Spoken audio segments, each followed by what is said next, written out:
Let's be honest, the music industry is serious business, and what better ally to have at your side than a tactician from the warring periods of Three Kingdoms. This is my review of your boy Kongming, or Paripi Koumei, a series that is airing in the spring 2022 anime season, done by Studio PA Works that I absolutely love, but let's jump right into it. Your boy Kongming opens up following Koumei during his passing. Yes, I'm gonna say Kongming and Koumei, one of the other two.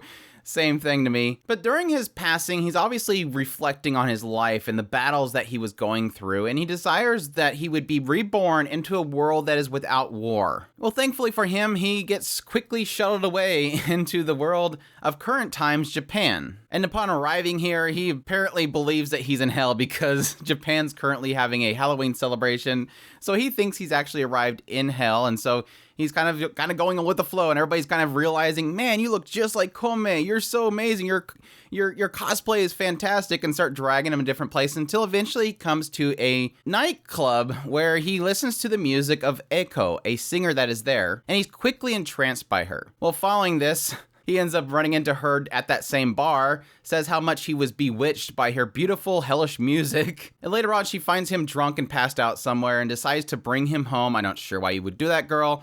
Please don't take random old men home. But at any rate, after he wakes up, you sort of have this period of time where Eiko is trying to get a feel of Kongming and realizing this guy is kind of weird. He thinks that he's from this warring period. He believes himself to be Koumei, and something's wrong with this dude. But she kind of helps him in the idea that she gets him kind of caught up on technology and a bunch of different things that are in this world that obviously aren't in his original world. Things like smartphones, air conditioners, dehumidifiers, and yes, blockchain.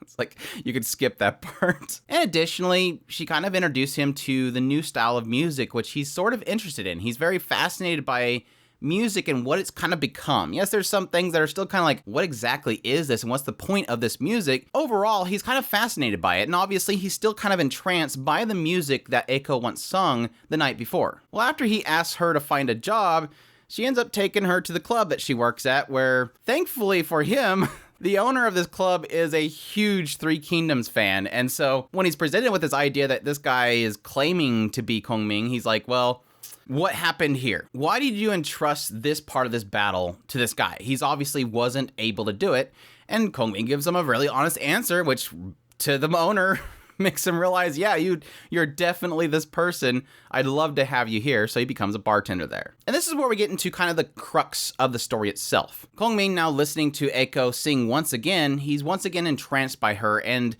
decides at this point that he wants to help Eiko. He says, I will be your tactician. If you want 10,000 people to show up your concert, if you want a ton of followers, I will help you get it. I am at your side.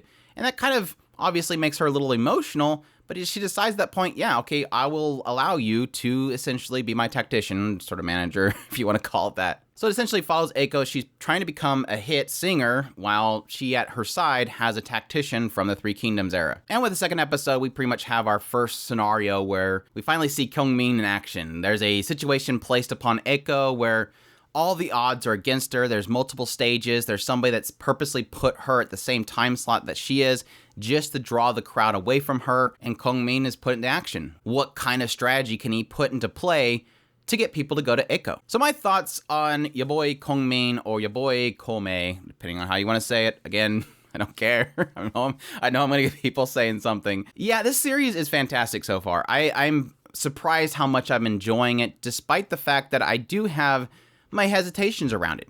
It's not as if it's really kind of doing anything spectacular in its first two episodes, but so far, I see these subtle hints of storytelling that I really do personally like. Yes, of course, let's get out of the way. PA Works working on this. It looks gorgeous. Now, this isn't not so far into the caliber of things of PA Works in the past.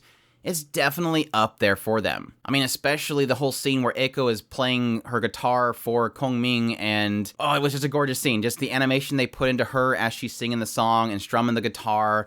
Equally, the kind of the set piece with the lights in the background, Kongming standing there breaking down in tears, remembering his allies from the past that have been lost. It was a really great, beautiful scene, and this is something that I've seen several points throughout the show. Now, granted, there's still stage performances that they've kind of opted to not really even animate, mostly just gorgeous still shots that have a lot of sliding backgrounds, which I do appreciate. I've said before multiple times, if I could choose between a studio doing CGI stage performances or just doing really gorgeous still shots, I'll take gorgeous still shots. Just stay away from the CGI. And I'm thinking that's what they've decided to do. Now, with the first episode, they kind of went all out. They did have actual stage performances, and Eiko's dancing on the stage, and it just looked really beautiful. But it does seem like what kind of they showed us in the second episode, where again, it's more of the still shots and sliding backgrounds. I think that's going to be the norm going forward. I don't really necessarily see PA Works putting a lot of effort into animating a lot of those stage performances. And yes, I'd prefer them to animate it, but if I can choose again, I'll choose that. Additionally, along with the animation, I'm really loving the music. They are pulling a lot of really noticeable songs from the past into play. When I heard the ED of the first episode, I was like, holy crap, DJ Hey Hey. I was like, holy, this is my jam. This is something that I've listened to for several years. I think that song came back in like 2006. Really awesome rendition of it, I think done by 96 Neko. They're just pulling a lot of really cool and very iconic songs from the past and throwing them in here, and I'm just absolutely eating it up. And yes, the OP for this particular show is, I love it. It just is so good. It's so catchy. The animation is fantastic for that as well. I'm just loving the music. It kind of reminds me of Carol and Tuesday. The thing that I really loved about Carol and Tuesday is they had such a variety of music that they were throwing in there, and I loved every bit of it and how it was performed. So putting those aside, now that we've gotten that out of the way, the animation and the music's fantastic, then comes in the rest of it. Now, for story-wise, it's fine. We basically have a reverse isekai. It's more of just like a time travel aspect. Now, Kongming is here in modern times. He's a fish out of water. I'm thankful, in a sense, that they got a lot of the fish out of water aspect out of the way. Now, I think it's always going to be present because Kongming is always going to see things in terms of his old times.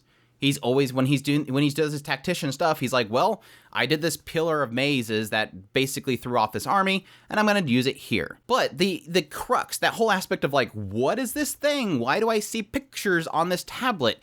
That kind of stuff, it almost feels as if the mangaka, the original writer, just kind of tried to get past that really quickly.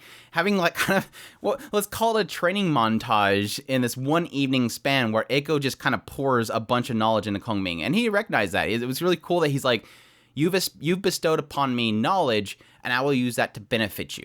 It's always an exchange in his mindset of his previous life is, if you bestow this upon me, I will make sure that it's fruitful for you. It's a really cool idea of bringing almost an honor system to the modern times that we don't really recognize anymore. And that is, in a sense, pretty much what I love so much about the series. I love whenever you have kind of an old-time thought process being brought to more modern times. This age of honor and respect that we've essentially lost from the past. And I think that's something that Kongming kind of brings into the picture. Again, this idea that it's a transaction. I'm not just going to take this information from you and not give you anything back. It's more of a thing that I'm not just going to give you something in return. I'm going to make this knowledge benefit you. And I really love that. And again, that's something that they've kind of introduced multiple times throughout just these first two episodes. I love how he recalls this idea of she's embarrassed because he's being so forward with his love of her music. So she's saying, I can't believe you can say that with a straight face. And he thinks, well, I've seen many of my men fall before me. I know that when you have something to say, you should say it quickly because you might not have a chance to do it in the future. Again, it's taking the knowledge and the time stand that he is and bestowing that knowledge and that perspective upon the current time. And again, really love that. And yes, of course, there's cases where they use this in a comedic way with like the beats per minute, that aspect of being, oh, that's just like whenever we beat the drums to cheer on somebody to drink. So there is comical ways they're using that, and I kind of expected that to be kind of introduced. And yes, technically that being sort of the give and take that he has with the whole situation of him helping Eiko. And the idea that her music was sort of a salvation for him, bringing him out of kind of a stuck situation. I mean, it's kind of that whole aspect of him being once in a warring time, now being in this world and thus hearing her music, but also the idea of him reflecting upon his previous life. And yes, technically the loss of the people that died in war following his passing. she pulled him out of that. And additionally, he wants to do the same for her. You did this for me. Well, why would you want to help me? Because you saved me. Obviously, you were in a bad place once before. I love that scene. I love that scene so much. I almost forgot it. This aspect that Eiko says the reason why she sings is because she once was lost. It talks about she was in a bad place when she was in schooling, and she was going to give up her life. She was going to jump in front of a train, and the manager came along and grabbed her and said, "You idiot." Pulled her into this club, and this American singer basically restored her, was her salvation. The music that she played was so great for her that it pulled her out of that darkness. Again, Kongming is in the same situation. She did that for him, and thus he's going to help her.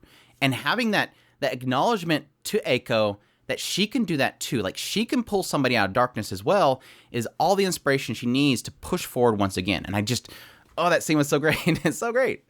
Now, obviously, the big question mark is staying power. And I honestly think this show is going to probably do well from this point on. I don't really have a fear of this show kind of falling after this 2-episode point. It can always, there's no real telling. Anything can fall apart. I was super high on Aquatope and White Sand, and the second core just kind of pew. But this is only going for 12 episodes, so I don't really feel this is going to be a really long series. It's not doing anything incredible. It's not blowing my mind. I am loving the visuals, and I'm loving the characters so far. I think a lot of it's because I really love Koumei or Kongming. He's just a really cool dude. I really do like his character, and I think that's a huge surprise for me. Obviously, when I seen the PVs for this, I'm like, oh, cute, gorgeous PA Works waifu character Eiko. But I never really took much notice to Kongming. It wasn't until I watched the show that I realized I actually really like Kongming. Like, he is the star for me. I really do like his character. Again, I like that he reflects on his past. I like that he has knowledge and duty and honor that he's bringing and injecting into this world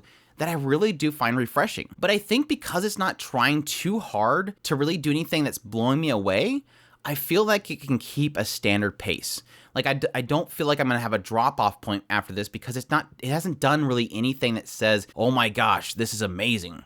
So you could find that as a bad thing, but I'm saying it in a way that is positive. I like that it's consistently good. It's not trying too hard that I'll have that burnout. But we'll see. I'm really loving it so far. I think if there was any kind of negative, I would probably give this series. It's probably so far the bad guy, having this singer who's obviously using Eiko, and now she's become obsessed with Eiko, and it's like, just move on with your life. Like, is this really what you should focus your time? I like that her manager's literally like, you should probably focus on vocal exercises. It's like he just wants her just to focus. But anyways, hope you guys enjoyed this impressions. If you did, leave a like down below and comment. Let me know what's out of the series if you're going to be checking it out. Definitely love hearing from you guys. As always, if you have not already, make sure to subscribe to the channel. I cover all anime. If it's anime, I'm covering it. I do first impressions of all the shows this season, do reviews. I also follow weekly on certain shows that I find interesting. Might be this one. We'll see if the third episode really grabs me again. Also, we have other content such as news, top lists, best of each year. We also have our podcast on this channel. Hope you guys will join us for that. Additionally, if you want to support us more, we have a Patreon link and a tips link in the description below. We definitely appreciate everybody that supports us,